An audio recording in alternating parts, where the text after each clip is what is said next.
بسم اللہ الرحمن الرحیم. میں آپ کا میزبان روحانی معالج حافظ محمد عثمان آج آپ کی خدمت میں عمل پیش کر رہا ہوں. صدقہ سے مسائل کا حل.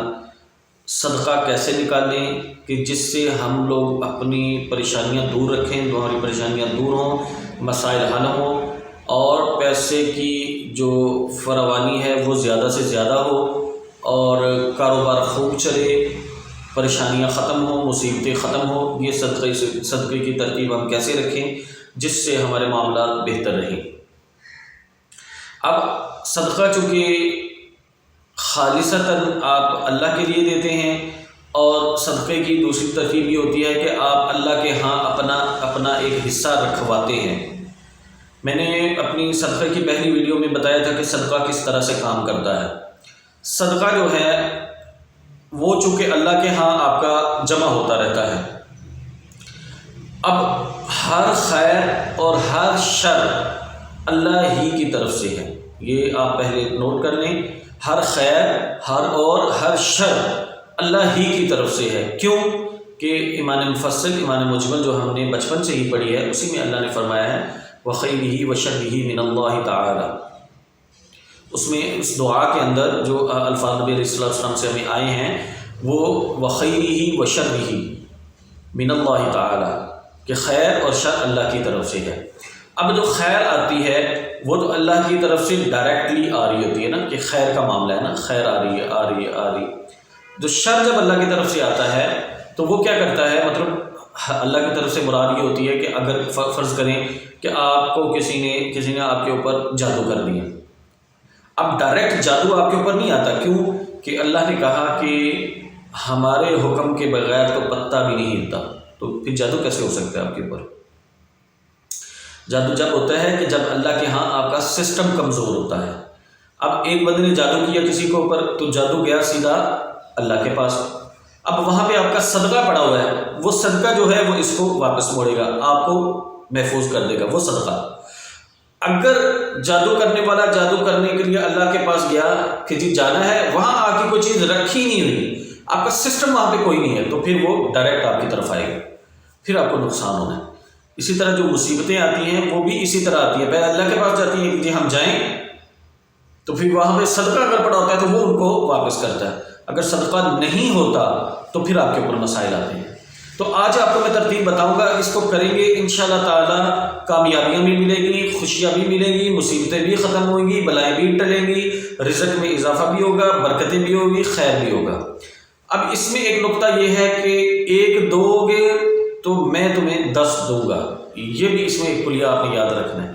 آپ نے نوٹ نہیں کرنا کہ جی میں نے آج 1 روپیہ دیا تو مجھے 10 روپے آ جائیں گے، یا میں نے آج 100 روپے دیا تو آج مجھے 1000 روپے لازمی آ جائیں گے.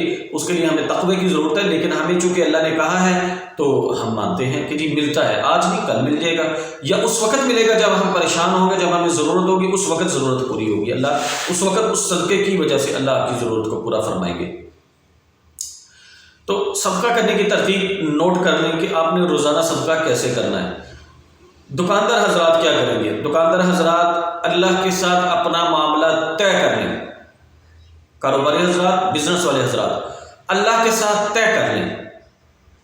اللہ کے ساتھ بزنس کرنا ہے نا آپ نے، تو اللہ کے ساتھ طے کر لیں کہ اے اللہ میں اپنی کل آمدنی میں سے اتنے % آپ کو دوں گا. وہ آپ کا اور اللہ کا معاملہ ہے، وہ ہمارا معاملہ نہیں ہے. ہم نہیں بتائیں گے کہ آپ نے کتنے % کرنا ہے. آپ جتنا آپ چاہتے ہیں کہ آپ کو ریٹرن ملے اتنا آپ طے کر لیں اللہ کے ساتھ. 1% کر لیں، 2% کر لیں، 5% کر لیں، 10% کر لیں. اللہ کے ساتھ طے کر لیں کہ میری جو آمدنی آئے گی اس میں سے میں اتنے % آپ کے نام پر دوں گا. اب دینے کے لیے آپ نے کسی مفتی صاحب سے رابطہ کرنا ہے کہ جی اس کو دینا کیسے ہے. صدقہ، نیت صدقے کی، اس میں زکوٰۃ نہیں ہے، اس میں صرف صدقہ ہے کہ آپ کے گھر والوں کا، آپ کے کاروبار کا صدقہ جو اللہ کے ہاں جمع ہوتا رہے گا، جس کی وجہ سے، جس کی برکت سے اللہ آپ کے مسائل حل کرتے رہیں گے. آپ نے کیا کرنا ہے کہ آپ نے فرض کریں کہ آپ نے 1% اللہ کے ساتھ طے کر لیا. اب کیا کریں گے؟ آپ کو 100 روپے آئے ہیں، 100 روپے میں سے فوراً 1 روپیہ نکالیں، علیحدہ ڈبہ ڈال دیں، اسی وقت علیحدہ ڈبے میں ڈالیں. آپ نے وہ پاس نہیں رکھنا ورنہ مسئلہ ہوگا آپ کے لیے. وہ فوراً نکالیں، فوراً ڈال دیں. تاکہ اینڈ پہ جا کے آپ کو یہ نہ مطلب آپ جب دکان بند کر لیں گے جی میں دکان بند کروں گا تو پھر کروں گا، تو اس وقت تک بندہ بھول جاتا ہے یہ میرے تجربے میں ہے۔ اس لیے میں آپ کو بتا رہا ہوں کہ آپ نے 100 روپے آئے ہیں، فوراً آپ نے 1 روپیہ سائڈ پہ ڈال دینا، ڈبہ پہلے بنا کے رکھ دینا۔ 1000 روپے آئے ہیں، 10 روپے نکال کے فوراً آپ نے ڈبے میں ڈال دینے کہ یہ میرے ہیں ہی نہیں ہیں، یہ اللہ نے بھیجے ہیں اپنے لیے، تو آپ نے فوراً نکال کر سائڈ پہ رکھ دینے ہیں۔ اب کیا ہوگا کہ شام کو جو ہے وہ آپ دیکھیں گے کہ آپ کے کتنے پیسے جمع ہوئے ہیں، اب اس کا آپ چینج کر لیں، مطلب اس کے سکے لے لیں، آپ ان سکوں کو آپ علیحدہ رکھ دیں۔ کوئی مانگنے والے آتا ہے تو اس کو خالی ہاتھ نہ بھیجیں، جتنا آپ کا دل کرتا ہے اس کو پکڑاتے جائیں۔ بعض ایسے لوگ آتے ہیں کہ جس کا آپ کو پتہ چل جاتا ہے کہ یار یہ سفید پوش ہے اور اس کے معاملات ہے، تو اس کو مٹھ بھر کے دے دیں۔ کوئی ایسا بندہ آتا ہے کہ جس کو ضرورت ہے، سخت ضرورت ہے، آپ کو لگتا ہے کہ یار یہ بیچارہ واقعی پریشان ہے اور آپ اس کو جانتے نہیں ہیں کہ یہ پریشان ہے، اس کا کمانے والا نہیں ہے، تو اس کے ساتھ خیر والا معاملہ مزید اچھا کرے، کیونکہ وہ پیسے آپ کے تو ہیں ہی نہیں ہیں، وہ تو پیسے ہی اللہ کے ہیں، اللہ نے دیے ہی اپنے لیے آپ کو، تو اس میں خرچ کرنے میں آپ نے نہیں کنجوسی کرنی، وہ آپ نے دے دینے ہیں۔ پھر کسی مدرسے میں دیکھیں جہاں طالب علم رہتے ہیں، وہاں آپ ماہانہ اکٹھے کر کے دے دیا کریں۔ تو یہ آپ نے معاملہ ضرور رکھنا ہے۔ وہ حضرات جو بزنس والے ہیں، وہ حضرات جو دکاندار ہیں۔ اب جو دہاڑی والے لوگ ہیں، دہاڑی والے کیا کریں گے؟ دہاڑی والے آج میری دہاڑی لگی ہے، کل میری دہاڑی نہیں لگی، یہ ان کا معاملہ ختم ہو جائے گا انشاءاللہ تعالیٰ، اور اللہ جو ان کو کام دیں گے نا وہ بڑا سہولت والا دیں گے، آسانی والا کام دیں گے، اور کام آسانی سے مل جائے گا۔ لیکن اس کے لیے شرط یہ ہے کہ وہ اللہ کے ساتھ معاملہ طے کریں گے، پوری زندگی کے لیے طے کریں گے۔ اے اللہ کہ چونکہ میں چھوٹا بندہ ہوں تو میں زیادہ دے نہیں سکتا، تو میں 1% ہی تیرے ساتھ کرتا ہوں، تو میری دہاڑی 1000 روپے ہے یا 2000 روپے ہے، 10-20 روپے آپ نے اس دہاڑی میں سے لے کے فوراً صدقہ کر دینے، یا گھر میں کوئی ایسا ڈبہ بنا دینا ہے کہ آپ روزانہ اس میں جمع کرتے رہیں گے، اکٹھے کر کے آپ کسی کو دے دیں۔ یہ نہیں ہے کہ یہ صدقہ جو ہے یہ جو ہے نبی علیہ السلام کی حدیث ہے کہ جی جو بہترین صدقہ ہے وہ اپنے بیوی بچوں کے اوپر خرچ کرنا ہے، یہ وہ صدقہ نہیں ہے بھائی، اس کو آپ نے اللہ کے لیے باہر نکالنا ہے، دینا ہے کسی کو، یہ ترتیب یاد رکھنی ہے، آپ نے دینا ہے۔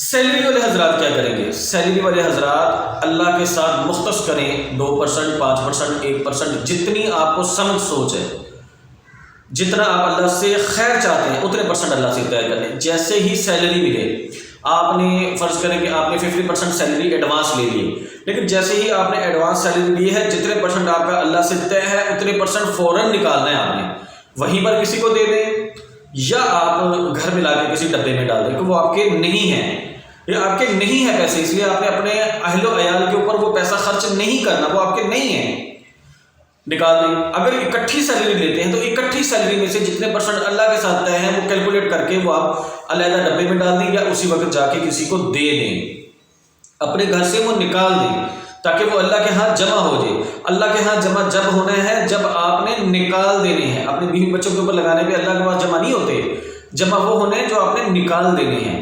اس میں زکوٰۃ نہیں ہے، صرف صدقات ہیں جو آپ کی مصیبتوں کو ٹالیں گے، اللہ کے ہاں جمع ہوگا۔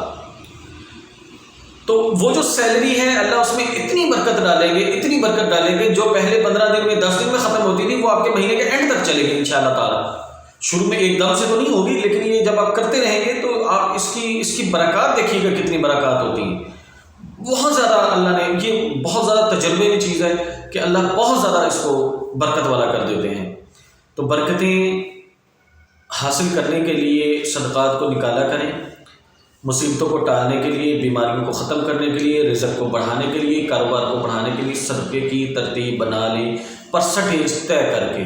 کچھ لوگ تو کھلا دیتے ہیں، اللہ نے ان کو کھلا دیا تو وہ کھلا ہی دیتے ہیں، تو لیکن اگر لمٹ میں رہ کے کرنا ہے تو اپنے لمٹس طے کر لیں اللہ سے۔ جزاکم اللہ خیر، السلام علیکم ورحمۃ اللہ وبرکاتہ۔